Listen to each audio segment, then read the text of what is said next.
Benvenuto! Oggi su Heavy Metal Event presentiamo la prima delle due interviste che abbiamo avuto il piacere di registrare dal vivo al Malpaga Folk Metal Fest lo scorso sabato 30 luglio e di cui, se ti può interessare, trovi il report in alto a destra.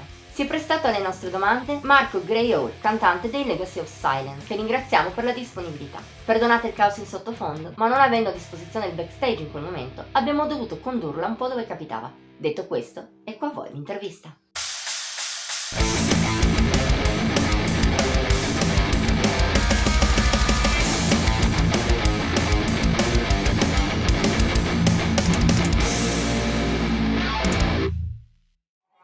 Qui con noi abbiamo Marco Greyhall, il cantante dei Legacy of Silence. Noi vi conosciamo perché abbiamo recensito alcuni dei vostri album. Vuoi parlarci del tuo gruppo, di voi, di quello che fate per i nostri ascoltatori? Allora, noi siamo una band folk metal, direi, pagan folk metal, e la nostra struttura non è tanto fare musica quanto musicare storie.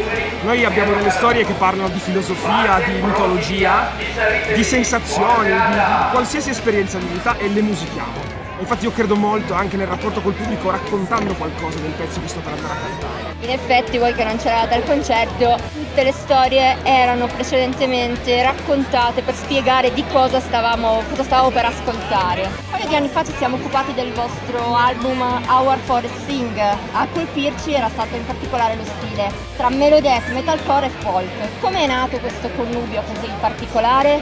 Io sono sempre stato un grande appassionato di folk, mentre il chitarrista solista Simon Badgerrat è una persona che arriva da un panorama melodeath. Quindi abbiamo composto inizialmente nei primi anni di lavoro cose molto diverse, poi abbiamo cercato di fonderle e poi l'intervento dei nuovi membri, da John a Lucas, insomma ha portato una ventata di cose, perché il flautista e il batterista arrivano dal progressive, che ci ha portato ad avere uno stile credo un po' strano, un po' mixato, e cerchiamo di cavalcare tutte le correnti che arrivano e di fondo. Sempre parlando del vostro album d'esordio, le nostre canzoni preferite erano Torment, Heresy e Rebirth. Alcune le abbiamo anche ascoltate questa sera. Qualche aneddoto da raccontarci su questo terzetto, su una di queste canzoni, insomma? Allora, Torment e Heresy sono state protagoniste dei nostri primi due video.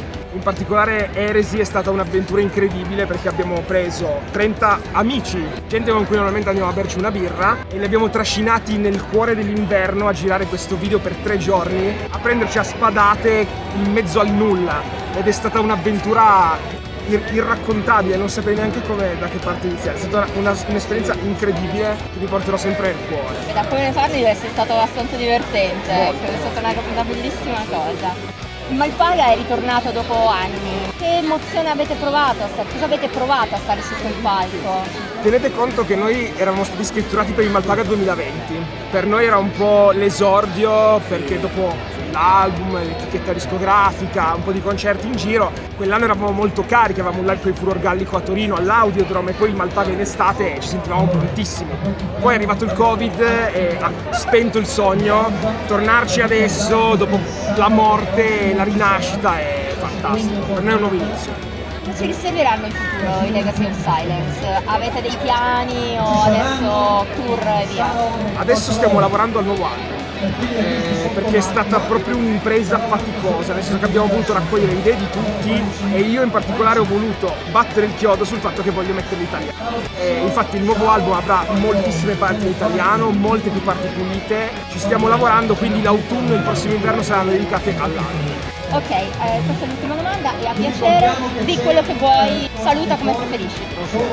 Io vi saluto ringraziandovi ovviamente per il sostegno, perché il sostegno nell'underground è secondo me non solo il solito sostegno fan band, ma anche band, per me è una cosa fondamentale. Io ho il sogno che a Torino nasca una band folk metal di ragazzini.